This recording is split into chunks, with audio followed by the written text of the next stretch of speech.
वे जो मसीह में आगे बढ़ना चाहते हैं और मसीह की शिक्षाओं को वास्तविक रूप से जानना चाहते हैं, जो भी वीडियो और ऑडियो मैंने बनाया है, मेरा कतई उद्देश्य नहीं है कि मैं किसी पर दोष लगाऊं, परंतु मुख्य बात यह है कि जो वचन मुझे प्राप्त हुआ है, जिसके कारण मैं वचन के प्रकाश को सबके समक्ष लाना चाहता हूं। चूँकि परमेश्वर आप सबसे प्रेम करते हैं, इसलिए हमको सही मायने में वचन का प्रकाशन को अपने जीवन में आने देने के लिए सत्य को जानना ज़रूरी है। और किसी बातों से यदि किसी के हृदय को चोट लगता है तो उसके लिए मैं माफ़ी चाहता हूँ, परंतु मैं बार बार यही कहूँगा कि सत्य को जाने और सत्य आपको स्वतंत्र करेगा। केवल कुछ ही लोग इन बातों को जान पाएंगे और उस पर अमल कर पाएंगे। ऑडियो में जो भी बातें हैं, वे बातें बाइबल से ही है। किसी भी प्रकार से ऑडियो में जो बातें हैं वो बाइबल से बाहर नहीं हैं। हमारे अनुग्रहकारी और दयालु पिता परमेश्वर, आज के दिन पिता परमेश्वर फिर से हम आपके चरणों के समीप प्रभु यीशु मसीह के नाम से आते हैं पिता। और पिता परमेश्वर, हम आपका धन्यवाद देते हैं कि बीते समय में पिता परमेश्वर आपने हम सबों को संभाला है, अद्भुत रीति से संभाला है पिता, और अपने सत्य के दिन में ले आए प्रभु जी। हम आपका धन्यवाद करते हैं पिता परमेश्वर।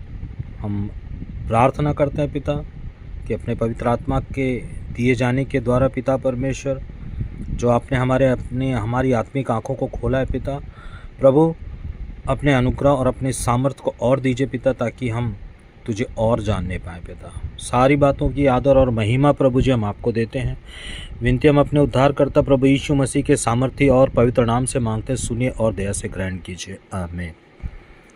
तो आज का वचन हमारा उसी आज्ञाकारिता के विषय में है कि जब हम पहला यूहन्ना और उसका 2 अध्याय और उसके 5 वचन को देखते हैं तो वहाँ पे क्या लिखा हुआ है, परंतु जो उसके वचन का पालन करता है उसमें सचमुच परमेश्वर का प्रेम सिद्ध हो चुका है।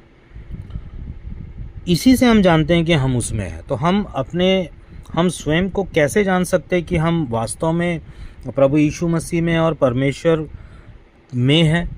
तो इसका सीधा सीधा उत्तर यह है कि जो उसके वचन का पालन करता है उसमें सचमुच परमेश्वर का प्रेम सिद्ध हो चुका है। अर्थात आज्ञाकारी विश्वासी के अंदर परमेश्वर का प्रेम सिद्ध होता है ना, क्योंकि परमेश्वर का वास होता है, यीशु मसीह का वास होता है, पवित्र आत्मा का वास होता है। तो यरोबाम जो था वो इज़राइल को अधार्मिकता और मूर्ति पूजा में ले जाता है, यदि हम पुरानी नियम में देखें। और आज भी कलीसियाओं की भी यही स्थिति है कि वे वास्तविक स्थिति को ना जान करके वे एक संघर्ष की स्थिति में हैं और वे जानना ही नहीं चाहते कि वास्तव में परमेश्वर से प्रेम करना क्या होता है। परमेश्वर ने अपने वचन में क्या कहा है कि तू अपने परमेश्वर से अपने सारे बुद्धि, सारे प्राण, सारी शक्ति और सारे मन के साथ क्या करना, बुद्धि के साथ प्रेम करना। परंतु आज कलीसिया मनुष्य के द्वारा बनाए गए विश्राम दिन, जो कि नकली विश्राम दिन है, उस विश्राम दिन में अपने आप को ला करके ये अनुभव करना चाहते हैं कि हम पवित्र भी हैं और हम आशीष भी पा रहे हैं। तो होशे 4 अध्याय और उसका जो 1 और 2 वचन क्या कहता है कि हे इज़राइल सुनो, यहोवा का वचन इस देश के निवासियों से, यहोवा का जो वचन है ना, तो उसको हम लोग देखेंगे होशे 4:1 में। यहाँ पर वचन कहता है, हे इज़राइलियों यहोवा का वचन सुनो, इस देश के निवासियों के साथ यहोवा का मुकद्दमा है। इस देश में ना तो कुछ सच्चाई है, ना कुछ करुणा और ना कुछ परमेश्वर का ज्ञान है। यहाँ शाप देने, झूठ बोलने, वध करने, चुराने और व्यभिचार करने को छोड़ कुछ नहीं होता। वे व्यवस्था की सीमा को लांघ कर कुकर्म करते हैं और खून ही खून इसमें भरा होता है। तो मरकुस यदि हम 12 अध्याय उसका 28 वचन में देखेंगे तो यहाँ पर एक बात है कि शास्त्रियों में से एक ने आकर उन्हें वाद विवाद करते सुना और यह जानकर कि उसने कैसे सुंदर ढंग से उन्हें उत्तर दिया है, उससे अर्थात यीशु से पूछा कि प्रमुख आज्ञा क्या है और कौन सी है। यीशु ने उत्तर दिया, प्रमुख आज्ञा यह है, हे इज़राइल सुन, प्रभु हमारा परमेश्वर एक ही है और तू अपने परमेश्वर से अपने सारे हृदय, अपने सारे प्राण और अपनी सारी बुद्धि और अपनी सारी शक्ति से प्रेम करना, और अर्थात संपूर्ण हृदय से, संपूर्ण प्राण से, संपूर्ण बुद्धि से और संपूर्ण शक्ति से। इसी बात को पुराने नियम में इसी तरह से यीशु मसीह ने इजरायलियों को कहा है। व्यवस्था विवरण 6 अध्याय उसका 4 और 5 वचन, हे इजरायलियों सुनो, प्रभु हमारा परमेश्वर एक ही है और तू अपने परमेश्वर से अपने सारे हृदय, अपने सारे प्राण, अपनी सारी बुद्धि और अपनी सारी शक्ति से प्रेम करना। तो यहाँ पर प्रमुख बात हमें समझने की आवश्यकता है कि जब यीशु ने कहा कि सारे हृदय, सारे प्राण, सारी बुद्धि व शक्ति, अर्थात यीशु ने अपने पिता से इसी प्रकार इसी सामर्थ्य में अपने मन, अपने सारे प्राण और अपने सारे शरीर अर्थात संपूर्णता से यीशु मसीह ने अपने पिता से प्रेम किया है और उसने अपने आप को क्या कर दिया, शून्य कर दिया। शून्य करने का मतलब होता है कि reduce oneself to zero, reduce oneself to zero। ऐसा शून्य करना मानो कि आपके और मेरे पास कोई जगह ही नहीं है संसार की बातों के लिए और ना ही खुद को खुश करने के लिए। मैंने क्या कहा कि जब हम अपने आप को शून्य कर देते हैं, जब अपने सारे मन, सारे प्राण, सारे हृदय, सारे प्राण, सारी बुद्धि और सारी शक्ति से हैं, जब हम लोग इन चारों बातों को समेट कर जब हम परमेश्वर से प्रेम करते हैं तो उस समय हमारा अपना जो अस्तित्व है वो समाप्त हो जाता है। तो ऐसा शून्य करना कि मानो कि आपके और मेरे पास कोई जगह ही नहीं है कि संसार की बातों के लिए और खुद को प्रसन्न करने के लिए। तो इसका मतलब क्या है कि आपकी संपूर्णता अर्थात हृदय, प्राण, बुद्धि, शक्ति 100% परमेश्वर को समर्पित होना चाहिए। आखिर परमेश्वर की इच्छा क्या है? परमेश्वर की इच्छा है कि तुम सिद्ध बनो, परमेश्वर की इच्छा है कि तुम पवित्र बनो। ना 98%, ना 99%, परंतु 100% से बढ़कर के परमेश्वर से प्रेम करना। तो परमेश्वर से प्रेम केवल वही कर सकता है जिसने वास्तविक रूप से यीशु जैसा स्वयं को शून्य किया है। परमेश्वर से प्रेम केवल वही व्यक्ति कर सकता है जिसने वास्तविक रूप से अपने आप को प्रभु यीशु मसीह जैसा शून्य कर दिया है। पौलुस जो है फिलिपियों 2 अध्याय उसके 6 वचन में क्या कहता है? वह कहता है कि वह परमेश्वर के स्वरूप में था पर फिर भी परमेश्वर के समान होने को अपने अधिकार में रखने की वस्तु ना समझा और स्वयं को अर्थात अपने आप को ऐसा शून्य कर दिया कि उसने दास का स्वरूप धारण किया और दूसरा मनुष्य की समानता में हो गया। उसने यानी यीशु मसीह ने दास का स्वरूप धारण किया और दूसरा मनुष्य की समानता में हो गया। अगर यीशु की परीक्षा को ध्यान से देखें तो उसने शैतान की बात को नहीं माना, अर्थात यीशु के हृदय, मन, प्राण, बुद्धि, शक्ति, ये जो भी है ना, हृदय, मन, प्राण में शैतान के लिए कोई भी जगह नहीं थी। और साथ ही साथ उसने बुद्धि और शक्ति अर्थात सामर्थ्य से शैतान को यह बात याद दिलाया कि तू प्रभु अपने परमेश्वर की परीक्षा ना कर। मत्ती 4 अध्याय 7 में जब शैतान ने प्रभु यीशु मसीह की परीक्षा करने की सोची या करने के लिए जब वो सामने आता है तो यीशु मसीह कहते हैं कि तू अपने प्रभु परमेश्वर की परीक्षा ना कर। ये 4:7 में है, मत्ती 4:7। और तू प्रभु अपने परमेश्वर को दंडवत कर और केवल उसी की सेवा कर। मत्ती 4 अध्याय उसका 10 वचन। और मत्ती 4:4 में यीशु मसीह ने कहा कि मनुष्य केवल रोटी ही से नहीं परंतु हर एक वचन से जो परमेश्वर के मुख से निकलता है जीवित रहेगा। तो इसकी प्रायोरिटी, इसका नंबरिंग कैसे है? मत्ती 4:4 पहले है, मत्ती 4:7 दूसरी बार प्रभु यीशु मसीह ने शैतान को ललकारा और 4:10 तो रोटी के विषय में मनुष्य केवल रोटी ही से नहीं परंतु हर एक वचन से जो परमेश्वर के मुख से निकलता है जीवित रहेगा। 4:7 कि तू अपने प्रभु परमेश्वर की परीक्षा ना कर। और तीसरा, तू प्रभु अपने परमेश्वर को दंडवत कर और केवल उसकी सेवा कर। तो हम और आप पापी के स्वरूप में और अनाज्ञाकारिता की दशा में क्या अपने आप को शून्य कर पाएंगे या कर पाते? नहीं। एक बार मैं फिर से कहना चाहता हूँ कि क्या हम और आप जो हम कोई परमेश्वर के स्वरूप में नहीं, हम एक पापी व्यक्ति के स्वरूप में हैं और हम अनाज्ञाकारिता की दशा में, क्योंकि अनाज्ञाकारिता ही सबसे बड़ा पाप है। यदि आपने विश्वास किया है कि यीशु मसीह ने आपके पापों को 2025 साल पहले क्रूस पे ले लिया है, लेकिन फिर भी आप यदि अनाज्ञाकारिता में बने रहते हैं तो वास्तव में आप विश्वासी नहीं परंतु आप अविश्वासी हैं, जिसे यीशु मसीह ने अल्पविश्वासी कहा है। तो हमें यीशु से सीखना है। फिलिपियों 2:8 क्या कहता है? और इस प्रकार मनुष्य के स्वरूप में यीशु मसीह प्रकट होकर स्वयं को दीन करते हैं, ने हम्बल्ड हिमसेल्फ, उसने अपने आप को दीन किया और यहाँ तक आज्ञाकारी रहा, वरन क्या किया? क्रूस की मृत्यु भी उसने क्या कर लिया? सह लिया। यदि हम लोग फिलिपियों 2 अध्याय और उसके 8 वचन में देखते हैं कि being found in appearance as a man he humbled himself by becoming obedient to the point of death, even death on a cross. Yeshu Masih ने अपने आप को ऐसा दीन किया और वह खुद आज्ञाकारी बना और उसने कोई प्रतिरोध नहीं किया, अर्थात जो उसके साथ हो रहा था होने दिया। इसे ही आत्मिक जीवन में मृत्यु कहते हैं। तो इस मृत्यु का क्या अर्थ है? पहला शांत रहना, दूसरा सहना धैर्य के साथ में, और तीसरी बात है प्रतिरोध करना, और चौथी बात है कि दास के स्वरूप में अपने जीवन को ऐसा ढालना कि दास का स्वरूप या दास का जो व्यवहार है वो हमारे जीवन से प्रकट हो। और परमेश्वर ने यीशु नाम को अति महान किया। पौलुस फिलिपियों की कलीसिया से कहता है, फिलिपियों 1 अध्याय 27 वचन में, कि केवल इतना करो कि तुम्हारा आचरण मतलब स्पिरिचुअल बिहेवियर, आपका आत्मिक व्यवहार मसीह के सुसमाचार के योग्य हो, जिससे चाहे मैं आकर देखूं अथवा दूर रहूं, मैं तुम्हारे विषय में यही सुनूं कि तुम एक आत्मा में स्थिर हो, एक मन होकर, और तीसरी बात एक साथ मिलकर सुसमाचार के विश्वास के लिए संघर्ष करते हो।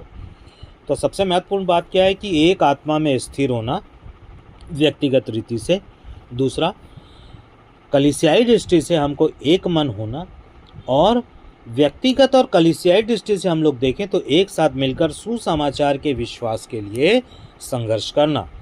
तो जब हम वर्तमान कलीसिया और व्यक्तिगत रूप से हम देखते हैं तो यह बात प्रकट होती है कि हम व्यक्तिगत रूप से भी अनाज्ञाकारी हैं, सामूहिक रूप से अनाज्ञाकारी हैं, दूसरा हम पाप की दशा में हैं, तीसरा हम में बहुत कुछ है, घमंड है, आत्म प्रशंसा है, बुराई है, सब कुछ है, परंतु हम कभी भी शून्यता की दशा में नहीं आते।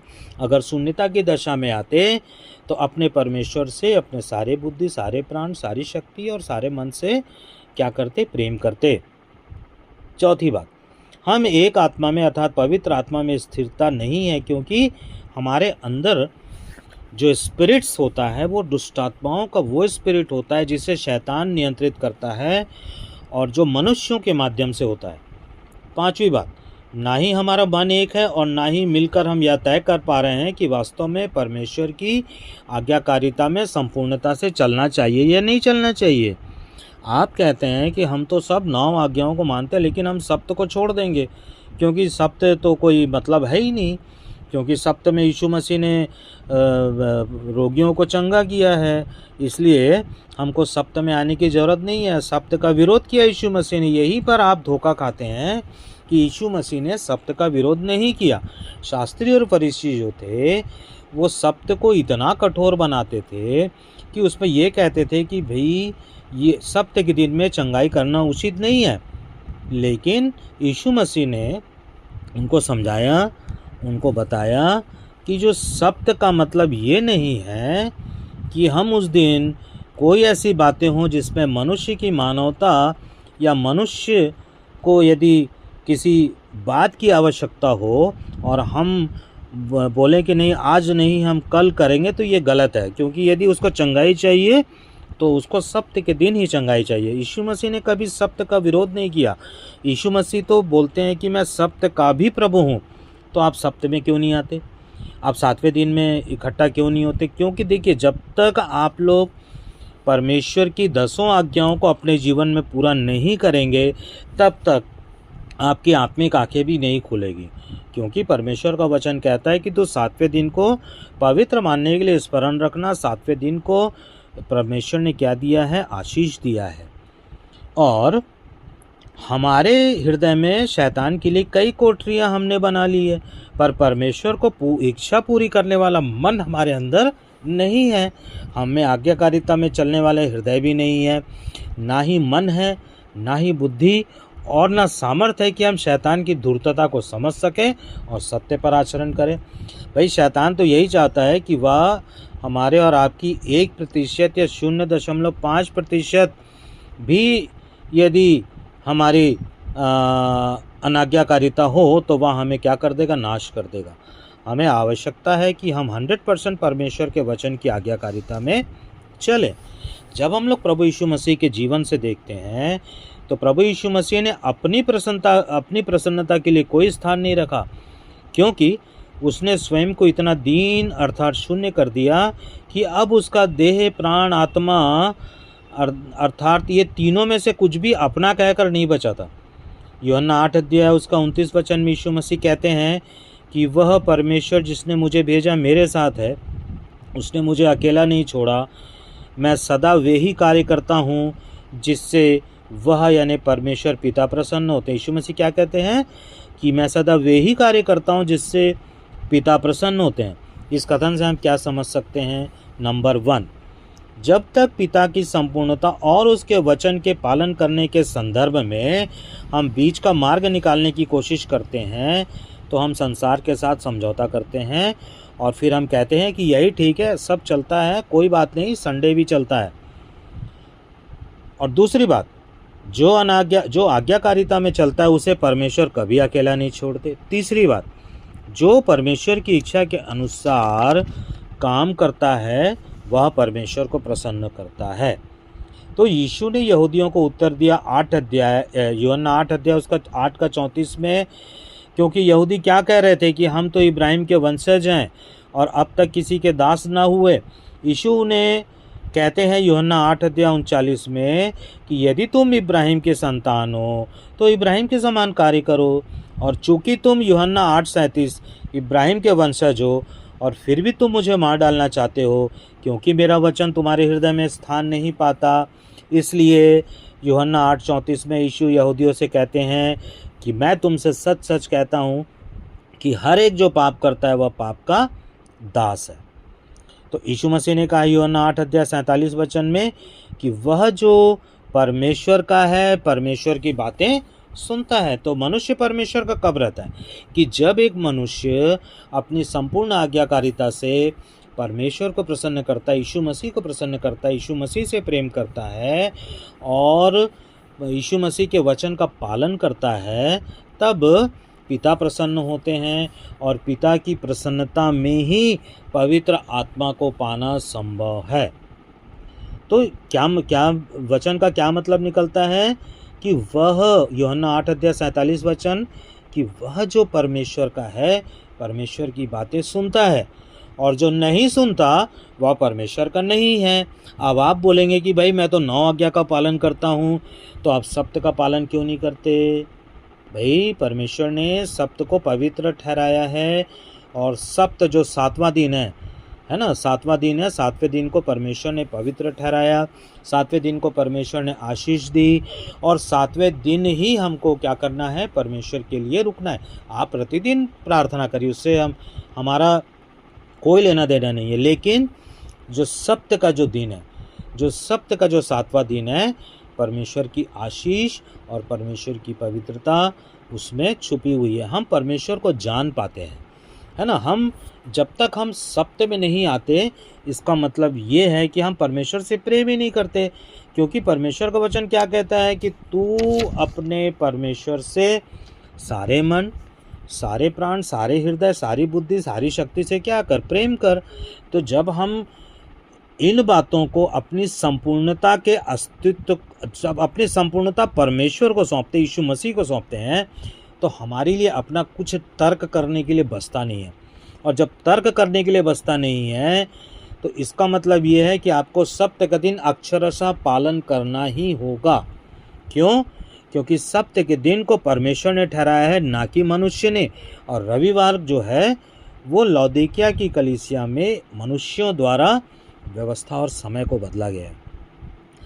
और वचन क्या कहता है? और जो नहीं सुनता वह परमेश्वर का नहीं है। तो यूहन्ना 14:15 क्या बोलता है? जो परमेश्वर की सुनता है वह उससे प्रेम करता है और उसकी आज्ञाओं का पालन करता है। और जो परमेश्वर से प्रेम करता है, नंबर 1 उसकी समस्त आज्ञाओं का पालन करता है, नंबर 2 वह अपने संपूर्ण मन, प्राण, बुद्धि और शक्ति से ऐसा प्रेम करता है कि वह अपने संपूर्ण अस्तित्व का इनकार करता है। और अपने मन को दीन करने का वास्तविक अर्थ यह है कि अपने अस्तित्व का इनकार करना। प्रभु यीशु मसीह ने क्या कहा कि धन्य है वे जो मन के दीन है। तो दीनता क्या बताती है? दीनता यह बताती है कि जब हम परमेश्वर के समक्ष आते हैं, जब हम अपने आत्मिक जीवन को अपने जीवनों में जीते हैं, तब हमको परमेश्वर के समक्ष अपने संपूर्ण अस्तित्व का त्याग करना चाहिए। और संपूर्ण अस्तित्व का जब कोई मनुष्य त्याग करता है तभी वह दीनता की अवस्था में आता है। नकल मारने या मुंह बनाने से कोई दीनता में नहीं आता। दीनता जो है वो एक वास्तविक समर्पण है परमेश्वर के प्रति, क्योंकि अपने आप को दीन करने का एक वास्तविक अर्थ यह है कि अपने अस्तित्व का इनकार कर देना। और जिस प्रकार से एक दास का स्वरूप यीशु मसीह ने धारण किया, तो दास का मतलब क्या है?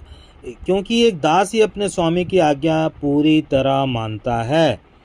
यदि आप दास हैं तो ही आप आज्ञा मानेंगे।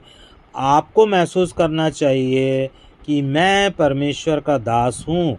वो बाद में, पहले आपको दास बनना होगा और बाद में यीशु मसीह जब आपसे कहेंगे कि मैं तुमको दास नहीं कहता, मैं तुमको मित्र कहता हूँ, तो यीशु मसीह हमसे मित्रता का व्यवहार करते हैं, परंतु हमें अपने जीवन में अपने आप को परमेश्वर का दास समझना चाहिए। और जितने जो बड़े बड़े चर्चेस हैं, बड़े बड़े पास्टर्स हैं, भविष्यवक्ता हैं, सुसमाचार प्रचारक हैं, जो लोग गलत शिक्षा का प्रचार करते हैं और वो कहते हैं कि मैं परमेश्वर का दास हूँ।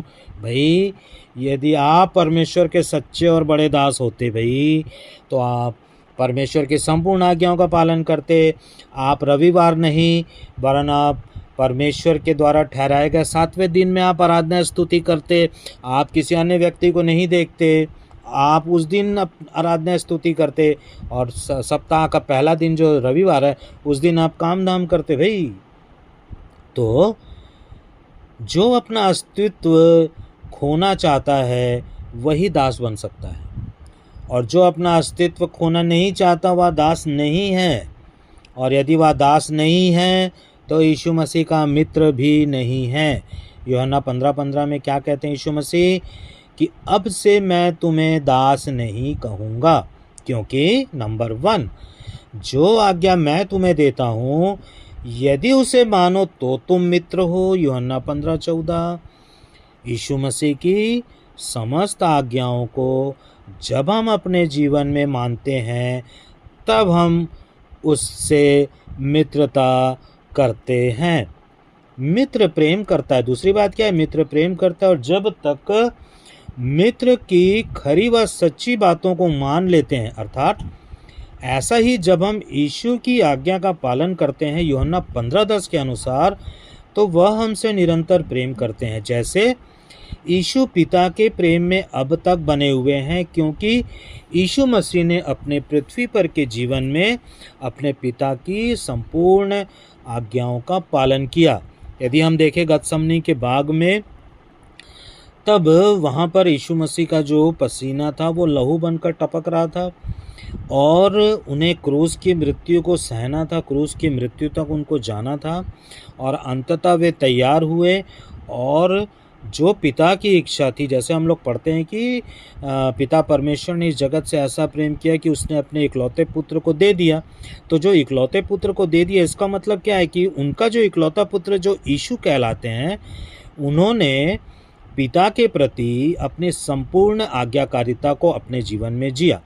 नंबर 3, दास एक व्यक्ति तब तक है जब तक वह अपने स्वामी की योजना को नहीं जानता।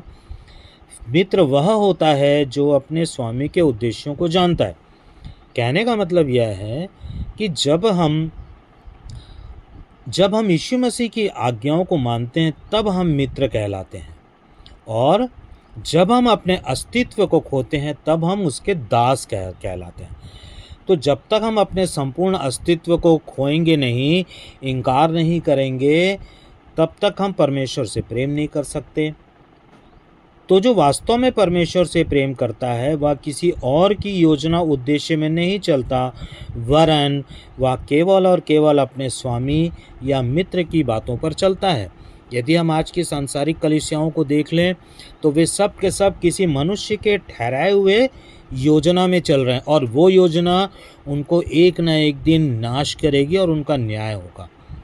लेकिन जब हम परमेश्वर के सत्य के दिन में आते हैं, तो जब परमेश्वर का जो योजना है, पवित्रता और आशीष की योजना, और जब हम परमेश्वर से अपने संपूर्ण हृदय से प्रेम करते हैं और उसकी आज्ञाओं का पालन करते हैं, तब हमारी जो आत्मिक आँखें वो खुलती हैं और हम परमेश्वर को जानना शुरू करते हैं।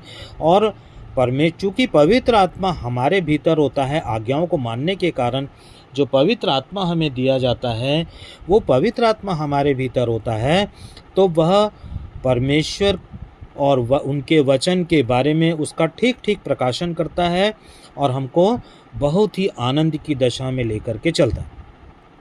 तो आज की जो कलीसिया है वो अपने स्वामी यीशु की बातों पर नहीं चल रही है ना। वे किसकी बातों पर चल रही है? वो शैतान की बातों पर चल रही है कि शैतान के माध्यम से लौदीकिया की कलीसिया में मनुष्यों के द्वारा जो ठहराया हुआ जो रविवार है, जिसे सप्त कहा गया है ना, वो एक नकली सप्त बनाया गया है, और जिसका शैतान का एकमात्र उद्देश्य है कि जितने लोग रविवारी कलीसिया में आते हैं उन सब का एक न एक दिन क्या होगा? नाश होगा। क्योंकि शैतान किसी को बनाने नहीं आता, वरन शैतान क्या करता है? यीशु मसीह ने क्या किया कि चोर केवल चोरी करने आता है और नाश करने आता है। मैं इसलिए आया हूँ कि तुम क्या पाओ? जीवन पाओ, वरन बहुतायत का जीवन पाओ। तो जब कोई व्यक्ति परमेश्वर की आज्ञाओं से बाहर होता है तब तक चोर उसका संचालन करता है। लेकिन जब कोई व्यक्ति परमेश्वर की समस्त आज्ञाओं के भीतर होता है तो यीशु उसका मित्र होता है, और चूंकि वह अपने संपूर्ण मन से परमेश्वर और यीशु मसीह को प्रेम करता है, इसलिए वह परमेश्वर और यीशु मसीह का दास भी ठहरता है।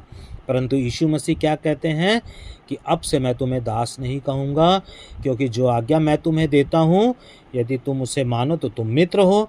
तो इसका मतलब ये है कि जितने भी सबसे बाहर जो मसीह पाए जाते हैं, जो रविवारी कलीसिया में पाए जाते हैं, वे ना तो यीशु मसीह के दास हैं और ना यीशु मसीह के मित्र हैं।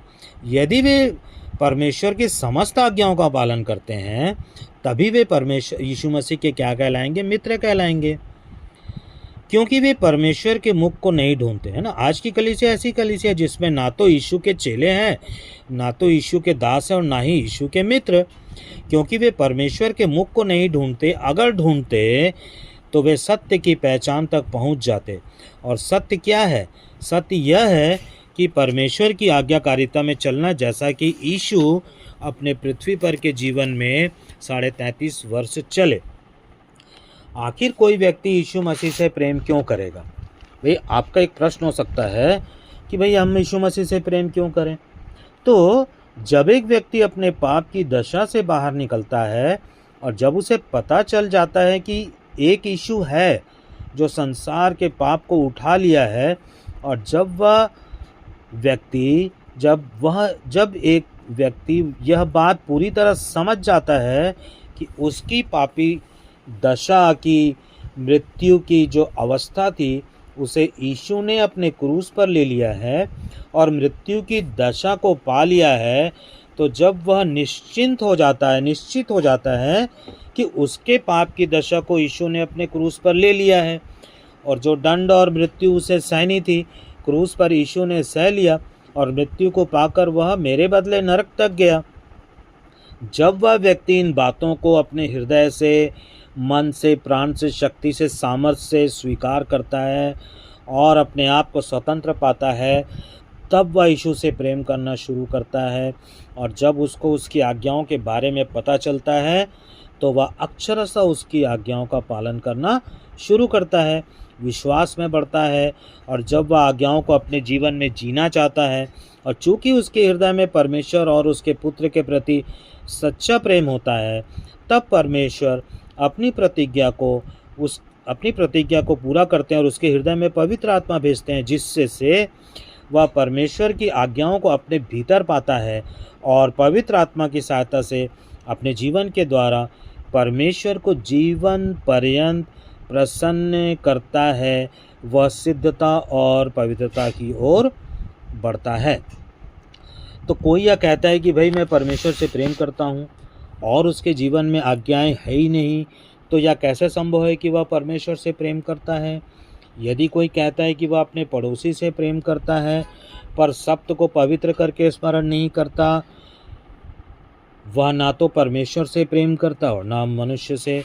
तो प्रेरितों के काम में 5 अध्याय में प्रेरित यीशु के महान आज्ञा के अनुसरण सुसमाचार सुनाते थे, उनके द्वारा चिन्ह चमत्कार होते थे और जो बातें वे यीशु से सीखते थे वे जिन्हें चेले बनाते थे उन्हें सिखाते थे। तो जब से रविवारी कलीसिया का निर्माण हुआ है, वहाँ पर सुसमाचार को गलत तरीके से प्रस्तुत किया गया है और उसमें आज्ञाओं को छुपा दिया गया है, हर एक आज्ञाओं को छुपाए। क्योंकि यीशु मसीह ने क्या कि जो बातें मैंने तुम्हें बताई है उन्हें किसको सिखाओ, चेलों को सिखाओ।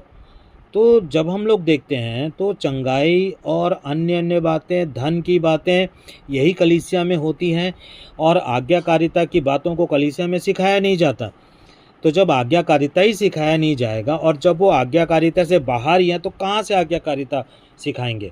यदि वास्तव में वे पास्टर और वे सुसमाचार प्रचारक, भविष्यवक्ता, शिक्षक यदि वास्तव में वे सप्ताह के दिन में होते तो वे लोगों को आज्ञा सिखाते। अब वे चूँकि मनुष्यों के बनाए गए नकली विश्राम दिन में हैं और वहीं पर अपने जीवन में आशीष और पवित्रता को ढूंढते हैं और वहीं पर वे जब उद्धार को ढूंढते हैं तो उनका सारा शरीर में किया गया श्रम, आत्मा में किया गया परिश्रम सब बेकार हो जाएगा। क्यों? क्योंकि उन्होंने परमेश्वर को कभी भी परमेश्वर करके नहीं माना और ना ही अपने संपूर्ण हृदय, संपूर्ण प्राण, सारे मन और सारी शक्ति और सारी बुद्धि से कभी प्रेम किया। तो जो प्रेरित होते थे वे आज्ञा पालन पर जोर देते थे। प्रेरितों के काम 5 अध्याय और उसका 29 वचन है ना, वे अपने समय में इन बातों के गवाह थे। प्रेरितों के काम 5:29 में क्या कहता है? परंतु पतरस और प्रेरितों ने उत्तर दिया, हमारे लिए मनुष्यों की अपेक्षा परमेश्वर की आज्ञा पालन करना आवश्यक है। हमारे लिए मनुष्यों की अपेक्षा परमेश्वर का आज्ञा पालन करना आवश्यक है। ये जो थे वे अपने समय के गवाह थे। तो किस बात के थे? कि परमेश्वर पवित्र आत्मा उन्हें देते हैं जो परमेश्वर की आज्ञा को पालन करने की निश्चिंतता अपने मन में संपूर्णता से रखते हैं। इसको फिर से एक बार, कि परमेश्वर पवित्र आत्मा उन्हें देते हैं जो परमेश्वर की आज्ञा को पालन करने की निश्चिंतता अपने मन में संपूर्णता से रखते हैं। प्रेरितों के काम 5 अध्याय उसका 32 वचन। प्रेरितों के काम 5 अध्याय और उसका 32 वचन क्या कहता है? कि हम इन बातों के साक्षी हैं। किन बातों के साक्षी? 31, उसी को परमेश्वर ने अपने दाहिने हाथ पर अति महान करके प्रभु और उद्धारकर्ता ठहराया कि इज़राइल को पश्चाताप और पापों की क्षमा प्रदान करे। और 30, हमारे पूर्वजों के परमेश्वर ने उस यीशु को जिला उठाया जिसे तुमने क्रूस पर लटका कर मार डाला था। तो हमारा फोकस अभी प्रेरितों के काम 5 अध्याय उसके 32 वचन में रहेगा। यहाँ पे वचन क्या कहता है? कि हम इन सब बातों के गवाह हैं और वैसे ही पवित्र आत्मा भी जिसे परमेश्वर ने अपनी आज्ञा का पालन करने वाले को दिया है। तो ये बात जब उस समय सत्य है, तो ये बातें आज के लिए भी सत्य है कि परमेश्वर पवित्र आत्मा उन्हें देते हैं जो परमेश्वर की आज्ञा को पालन करने की निश्चितता अपने मन में संपूर्णता से रखते हैं। जो हठीले होते हैं वे ही अनाज्ञाकारी होते हैं। प्रेरितों के काम 7 अध्याय और यदि हम उसके 51 वचन को यदि हम लोग देखें तो यहाँ पर क्या लिखा हुआ है 51 वचन में कि हे हठीले लोगों, तुम्हारे मन और कान क्या है, खतना रहित है। तुम्हारे मन क्या है, खतना रहित है, और तुम्हारे कान क्या है, खतना रहित है। खतना रहित दशा को बाइबल जो है वो पापी दशा कहती है, अर्थात वे सिनर्स हैं, वे पापी हैं। अर्थात एक पापी जो व्यक्ति होता है वो अपने स्वभाव से ही परमेश्वर का विरोध करता है, चाहे वह किसी भी तरह का पाप क्यों ना हो। कि और तुम सदा क्या करते हो, पवित्र आत्मा का सामना करते हो, अर्थात परमेश्वर का विरोध करते हो। यहाँ क्या लिखा है कि तुम अपने क्या करते हो, परमेश्वर का विरोध करते हो। तो जो हठीले मन के होते हैं, जिनके सामने आज्ञाओं को बार बार बताने के बाद भी वे उस पर चर्चा नहीं करते और ना ही उसके ऊपर मनन और चिंतन करते हैं, कि जब कई बार पवित्र आत्मा उन्हें बता रहा है कि भाई परमेश्वर का जो 7वां सप्त का दिन है, जो विश्राम का दिन है, वो 7वां दिन है। तो जब आप परमेश्वर से संपूर्णता के साथ प्रेम करोगे तभी आप 7वें दिन में प्रवेश करोगे। अदरवाइज आप क्या करोगे, इसको लांग जाओगे, सप्त को लांग जाओगे, और लांग करके आप क्या करोगे, व्यभिचार करोगे, आप कुकर्म करोगे। तो प्रियो, यीशु ने कभी भी खुद को प्रसन्न नहीं किया। यदि हम लोग यीशु मसीह के जीवन से देखें तो यीशु मसीह ने कभी भी खुद को प्रसन्न नहीं किया। यदि हम लोग ध्यान से देखें कि इसलिए दास वही है जो स्वामी की प्रत्येक आज्ञाओं को मानता है। ध्यान से सुनिए, दास वही है जो स्वामी यानी मालिक के प्रत्येक आज्ञाओं को मानता है। अतः आवश्यक है 1 यूहन्ना 5:2 के अनुसार कि जब हम परमेश्वर से प्रेम करते हैं और उसकी आज्ञाओं का पालन करते हैं तो इसी से हम जानते हैं कि हम परमेश्वर की संतानों से प्रेम करते हैं। आप जब तक परमेश्वर से प्रेम नहीं करोगे और दूसरी बात परमेश्वर की आज्ञाओं का पालन ही नहीं करोगे, तब आप अपने आप को धोखा देते हैं। आप ये तो कहते हैं कि हम क्या करते हैं, हम अपने पड़ोसी से अपने समान प्रेम करते हैं, लेकिन आप 2 बातों को छोड़ देते हैं। आप परमेश्वर से प्रेम नहीं करते और परमेश्वर की संपूर्ण आज्ञाओं का पालन नहीं करते। इसलिए उसकी आज्ञाएं हमारे जीवन में कार्य कर सके, इसके लिए आवश्यक है कि परमेश्वर से हमारा जन्म हो। एक व्यक्ति का जन्म जब तक परमेश्वर से नहीं होगा तब तक वो पवित्र आत्मा नहीं पाएगा। यही कन्वर्शन है कि जब तक परमेश्वर पवित्र आत्मा नहीं देते हैं, और जब पवित्र आत्मा एक मनुष्य के भीतर प्रेम, यीशु मसीह को प्रेम करने और उनके वचन का पालन, आज्ञा पालन करने के कारण जब पवित्र आत्मा उसके जीवन में दिया जाता है, तो यही कन्वर्शन है, यही बदलाव है, और यही जो है वो नया जन्म है। सिर्फ बोलने से नया जन्म नहीं होता, भाई विश्वास कर लिया और नया जन्म हो गया, ऐसा कुछ नहीं है। नया जन्म कर पाने के लिए आपको विश्वास के साथ कर्म करना पड़ेगा, और कर्म ये है कि आपको क्या करना पड़ेगा, यीशु मसीह से प्रेम करना होगा, तो आप परमेश्वर से प्रेम करते हैं। यीशु मसीह को प्रसन्न करते हैं तो आप परमेश्वर को प्रसन्न करते हैं। यीशु मसीह की आज्ञाओं का पालन करते हैं तो मानो आप परमेश्वर की आज्ञाओं का पालन करते हैं। और जब एक प्रेम करने वाले और उसके वचन का पालन करने वाले के अंदर पवित्र आत्मा भेजा जाता है, तब वह परमेश्वर से उत्पन्न होता है। 1 यूहन्ना उसका 5 अध्याय और जब हम उसके 18 वचन में पढ़ते हैं, 1 यूहन्ना 5 अध्याय और जब हम उसके 18 वचन को पढ़ते हैं तो ध्यान से पढ़ेंगे तो हम देखते हैं कि हम जानते हैं कि जो कोई परमेश्वर से उत्पन्न हुआ है वह पाप नहीं करता, परंतु वह जो परमेश्वर से उत्पन्न हुआ, परमेश्वर उसकी रक्षा करता और वह दुष्ट उसे छूने नहीं पाता। और 19 कहता है कि हम जानते हैं कि हम परमेश्वर से हैं, तो जो कोई परमेश्वर से उत्पन्न हुआ है वही परमेश्वर से है, और जो कोई अधूरे समय जो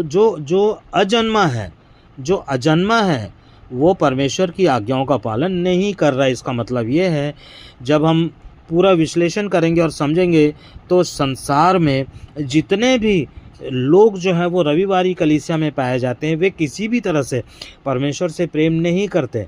क्यों? क्योंकि पहला यूहन्ना 5:8 क्या कहता है कि जब हम परमेश्वर से प्रेम करते हैं तो उसके समस्त आज्ञाओं का पालन करते हैं, और इसी से हम जानते हैं कि हम परमेश्वर के संतानों से प्रेम करते हैं। तो आज्ञाकारिता का जो परिणाम होता है वो धार्मिकता है। धार्मिकता क्या है? प्रभु यीशु मसीह ने क्या कहा कि सबसे पहले तुम परमेश्वर के राज्य और उसकी धार्मिकता की खोज करो। तो उसकी धार्मिकता को खोजना क्या है कि जब हम यीशु मसीह से प्रेम करते हैं और उसकी आज्ञाओं का पालन करते हैं, तो उसकी आज्ञाओं के पालन जब हम करते हैं, तो जब हम व्यवहार में, जब हम अपने जीवन के व्यवहार में परमेश्वर की 10 आज्ञाओं को जब हम पाते हैं, तो यही धार्मिकता है। जब हम उसके आज्ञा का पालन करते हैं तो यही धार्मिकता है। और जब जहाँ धार्मिकता पूरी होती है वहीं परमेश्वर का राज्य, अर्थात परमेश्वर का राज्य हमारे शरीर में है। यीशु मसीह ने बाइबल क्या कहती है कि तुम पवित्र आत्मा का मंदिर हो, है ना। पवित्र आत्मा क्या लेकर के आया? 10 आज्ञा को लेकर के आया। महापवित्र स्थान में संदूक के अंदर क्या था? 10 आज्ञाएं थी।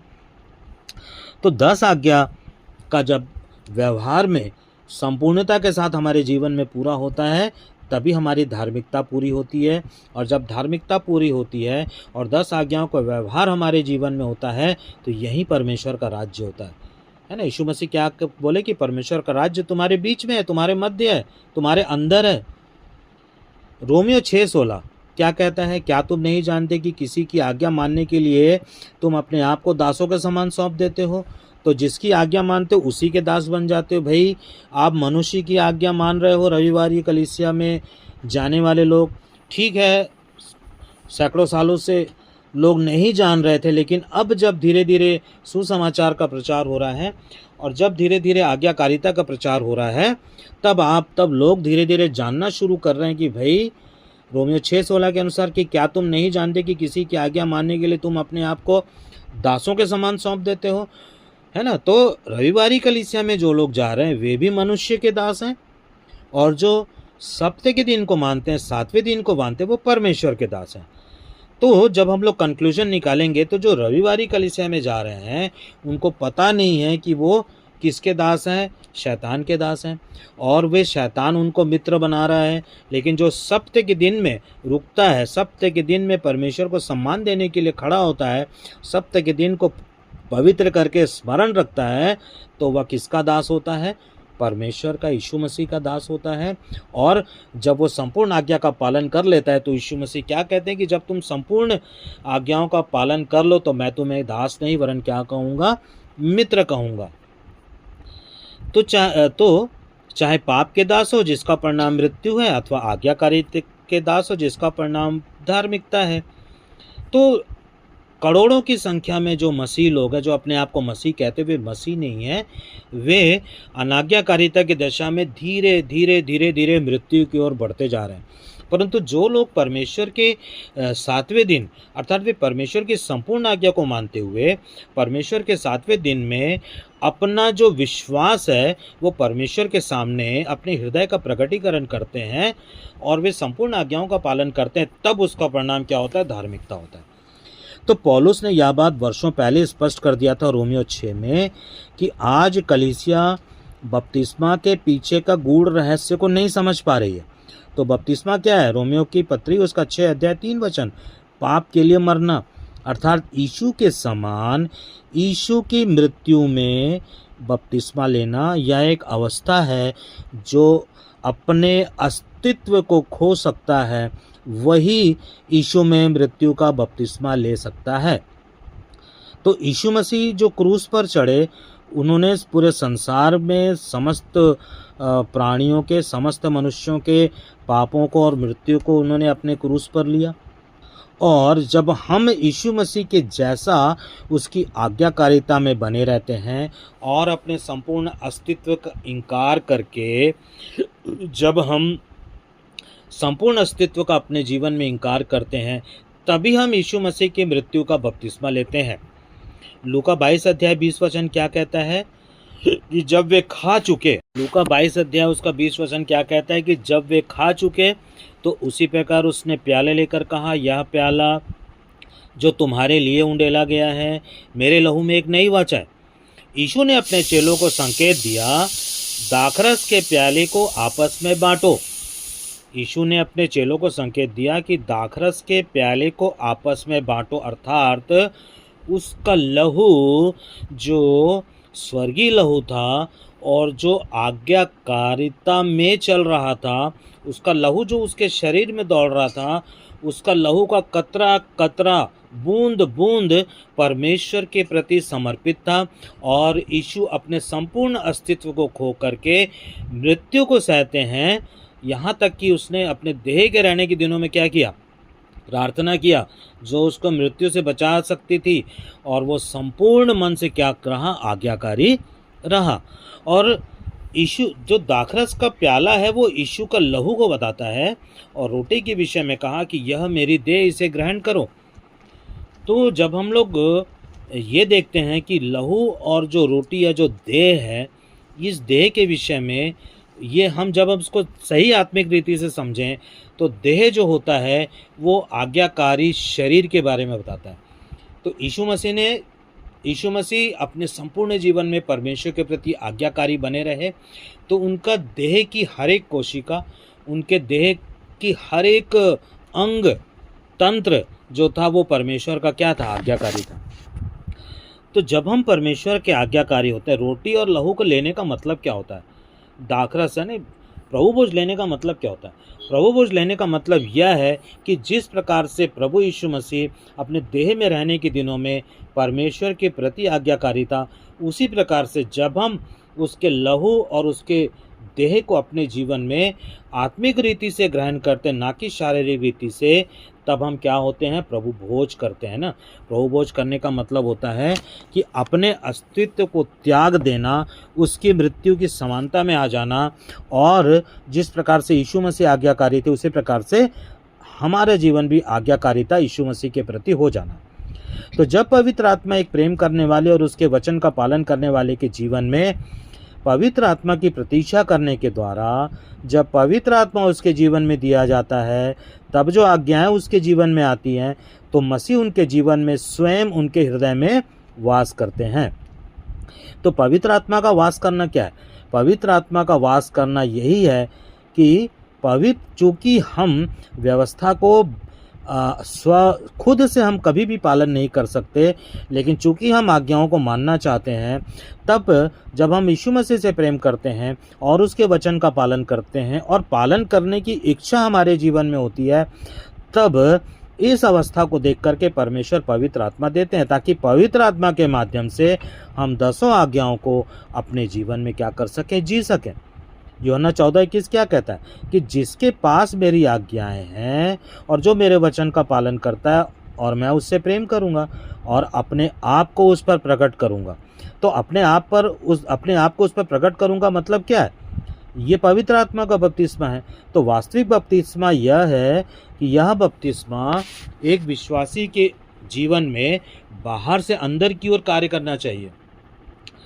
विश्वास का प्रकटीकरण जब हम पानी का बपतिस्मा लेते हैं तो हम अपने विश्वास का प्रकटीकरण मनुष्यों के सामने करते हैं, लेकिन जब वही विश्वास की पराकाष्ठा आज्ञाकारिता को अपने जीवन में लाने के प्रति और उसका व्यवहार करने के प्रति जब हमारे जीवन में आ जाती है, तब ये जो बपतिस्मा है वो बाहर से अंदर की ओर अर्थात हमारे हृदय की ओर कार्य करता है।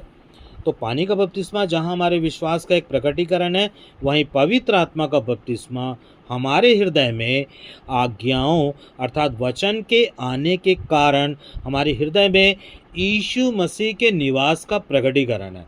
तो जब पवित्र आत्मा हमारे जीवन में आता है तो इसका गूढ़ अर्थ यही है कि यीशु मसीह अपने आप को क्या कर रहे हैं? पवित्र आत्मा के माध्यम से हमारे जीवन में क्या कर रहे हैं? प्रकटीकरण कर रहे हैं। और मानो वो हमें क्या देते हैं? संबल देते हैं, हमें सपोर्ट देते हैं, सामर्थ्य देते हैं कि हम 10 आज्ञाओं को अपने जीवन में माने। यदि हम लोग देखें यूहन्ना 14 अध्याय उसका 23 वचन के अनुसार कि जब यीशु मसीह कहते हैं और हम उसके पास आएंगे और उसके साथ निवास करेंगे, जब हम उसके पास आएंगे तथा उसके साथ निवास करेंगे, तो यही आग का बपतिस्मा है ना। तो पानी का बपतिस्मा, पवित्र आत्मा का बपतिस्मा और आग का बपतिस्मा, ठीक है। तो ये जो पवित्र आत्मा और आग का बपतिस्मा है ये लगभग बराबर है। इसलिए प्रभु यीशु मसीह यूहन्ना 17 अध्याय और उसके 23 वचन में कहते हैं कि मैं उनमें तू मुझ में, कि वे सिद्ध होकर एक हो जाएं। यहाँ पर यीशु मसीह महायाजक की प्रार्थना कर रहे हैं। यीशु मसीह ऐसी कलीसिया चाहते हैं जिनमें पिता, पुत्र और पवित्र आत्मा तीनों का वास हो। यीशु मसीह कैसी कलीसिया चाहते हैं? यीशु मसीह ऐसी कलीसिया बनाना चाहते हैं कि जिनमें पिता, पुत्र और पवित्र आत्मा तीनों का वास हो। यही आत्मिक जीवन की संपूर्णता है। परमेश्वर चाहते हैं कि हम अपने व्यक्तिगत जीवन में भी और कलीसियाई जीवन में भी पूर्ण पवित्रता और पूर्ण सिद्धता को प्राप्त करें। इसलिए सिद्धता के लिए आवश्यक है कि एक विश्वासी और कलीसिया अपने संपूर्ण मन, प्राण, बुद्धि और शक्ति से परमेश्वर से प्रेम करे कि उसके जीवन में उसका स्वयं का अस्तित्व ना रहे। एक दास की तरह यदि तुम दास हो तो ही तुम क्या हो? मेरे मित्र हो। यीशु मसीह ने क्या कहा है? जब तुम दास हो तो ही तुम्हें मित्र हो। तो दास कौन होता है? जो परमेश्वर की समस्त आज्ञाओं का पालन करता है, जो यीशु मसीह की समस्त आज्ञाओं का पालन करता है और जो आज्ञाओं का पालन कर लेता है और जो आज्ञाओं का पालन करना चाहता है, प्रभु यीशु मसीह उसे मित्र बनाते हैं। प्रियो, आज्ञा के जीवन में आने और काम करने के लिए एक कंडीशन है, एक स्थिति है कि स्वयं को शून्य करना, reduce oneself to zero, अपने आप को एक दास की तरह प्रस्तुत करना परमेश्वर के सामने। क्योंकि दास अपने स्वामी की प्रत्येक आज्ञा का पालन करता है, अपने प्राणों, अपने बुद्धि, अपनी सामर्थ्य और अपनी शक्ति से बढ़ चढ़ कर करता है। दास कौन होता है? दास वही होता है जो अपने मन से कुछ भी नहीं कहता, वरन यदि उसे जो भी बात कही जाए वो अपने सारे प्राण, सारी बुद्धि, सारी सामर्थ्य और सारी शक्ति से उसे पूरा करता है। और जब पूरा कर लेता है तब वह आकर के कहता है कि मैंने पूरा आज्ञाओं का पालन कर लिया है। क्या आप परमेश्वर की समस्त आज्ञा का पालन करते हैं? यदि नहीं तो आपको पश्चाताप से गुजरना होगा। आपको उसकी आज्ञाओं को मानने से पहले एक दास की तरह उससे प्रेम करना होगा। एक दास की तरह उसकी आज्ञाओं को मानने के लिए आपको एक प्रारंभ करना होगा। आपको एक इनिशियल स्टेज से शुरुआत करनी होगी। प्रियो, उसके सप्त अर्थात 7वें दिन को पवित्र मानो। जब आप ऐसा करते हैं तो उसकी आज्ञाओं में जीना शुरू करते हैं। तब यह वचन आपके अंदर गवाही देता है। कौन सा गवाही देता है? पौलुस रोमी की पत्री 6:17 में आगे कहता है कि परंतु परमेश्वर का धन्यवाद हो कि तुम जो पाप के दास थे, अब हृदय से उस प्रकार की शिक्षा के प्रति, कौन सी शिक्षा के प्रति? आज्ञाकारिता की शिक्षा के प्रति या आज्ञाकारिता में जीवन को जीने के लिए, तो उस प्रकार की शिक्षा के प्रति जिसके लिए तुम समर्पित हुए थे, आज्ञाकारी हो गए थे। और तुम 6:18 रोमियो का 6:18 क्या करता है? और तुम पाप से छुड़ाए जाकर धार्मिकता के दास हो गए हो। तो हमको क्या करना है? धार्मिकता के दास बनना है, अर्थात परमेश्वर के समस्त आज्ञाओं को ऐसा पालन करना है जैसा एक दास अपने स्वामी की संपूर्ण आज्ञाओं का पालन करता है। यूहन्ना 1:2-4-5 क्या समझाता है? एक विश्वासी जो आज्ञाकारिता में चलता है उसके अंदर ही परमेश्वर का प्रेम सिद्ध हो जाता है। वह परमेश्वर को जानता है।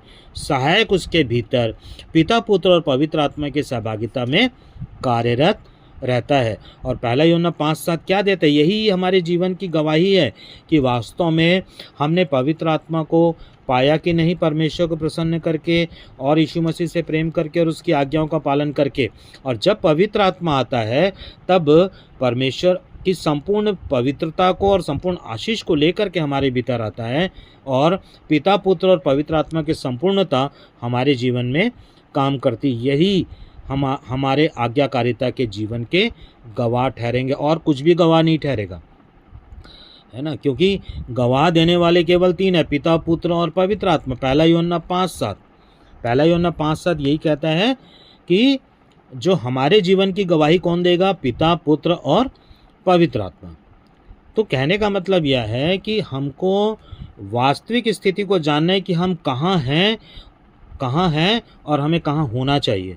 यदि आपको पता चल जाता है कि आप कहाँ हैं और गलत जगह पे हैं, तो आप गलत जगह से निकलिए, पश्चाताप करिए, परमेश्वर की संपूर्ण आज्ञाकारिता को पालन करने के लिए आप एक दास का स्वरूप धारण करिए, क्योंकि जिस प्रकार से यीशु मसीह ने एक दास का स्वरूप धारण किया मनुष्य के उद्धार के प्रति, उसी प्रकार से हमको वह जीवन को जीना है जो परमेश्वर हमारे जीवन से चाहते हैं कि हम क्या करें, उसकी समस्त आज्ञाओं का पालन अपनी संपूर्णता के साथ करें, अर्थात अपने संपूर्ण अस्तित्व को खो दे, और तब हम जब उसे प्रेम करते हैं और उसकी आज्ञाओं का पालन करते हैं, तो इसी से हम क्या कहते हैं, उसके पुत्र और पुत्रियां ठहरते हैं। तो मैं एक छोटी सी प्रार्थना करूंगा।